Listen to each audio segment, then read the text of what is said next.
Way back 1992, nag-champion siya sa Riyadh. Ang kalakalaban niya or ka-level niya that time, sila Amam Parika. Good morning mga bro! Meron na naman tayong client.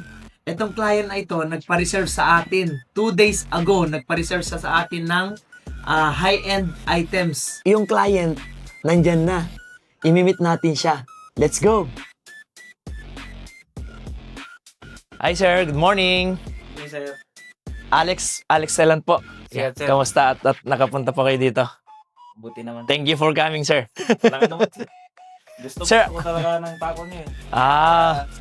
Pinuntahan ko kahit malayo. Oh, thank you. Guys, si Sir Zian, galing siya ng Basilan. Pumunta talaga siya rito para sa item na gusto niya. Ang pina-reserve niya sa atin is, tama ba ako, sir? Ang pina-reserve ni Sir Zilan sa atin is dalawang high-end na chef from Perry. Ito yung mga pina-reserve niya sa atin. So, apart from this, meron pa siyang kinuhang mga accessories na kasama nitong itong chef. Cubs, okay na lahat ng items si Sir Zian? Yes po, sir. Alright. Okay. Sir, hindi na natin to patatagalin. Alam mo na. Alam kong excited ka na rin eh. Dito sa transaction na to, alam ko excited ka na eh. So, Cubs, sabi mo sa akin ang pinaka-total. Ako na ang bahala kay Sir Zian. Yes po, sir. Ano po yan, sir? Total niya is 17,100. 17. 17,100. Yun ang presyo niya. Yun total nito, sir. Okay. Okay ka na ba sa 17,000? Ano, sir? 15.5.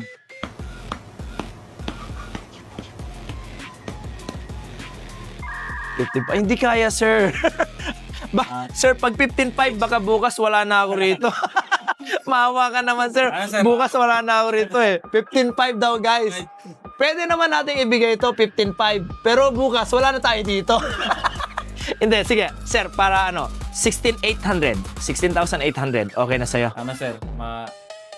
16. Sir, konting-konti lang, sir. Napakagaling niyo, sir. Oh. Parang ano to? Pero 16,000. Okay, sir. Maybe this is my last price na sa'yo. Isasagad ko ng 16,500. Okay na sa'yo. Sir, mga Ano? 16,200. 16,200. Guys, Sir, 16,200. 16,200 daw. Oy, nahihirapan si sir. Okay, sir.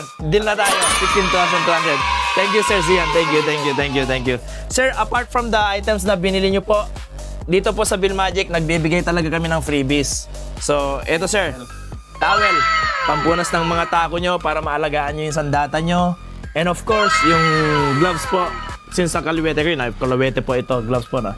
And the tisa, sir. Magandang klase ng tisa. Ito, sir, pang freebies po namin.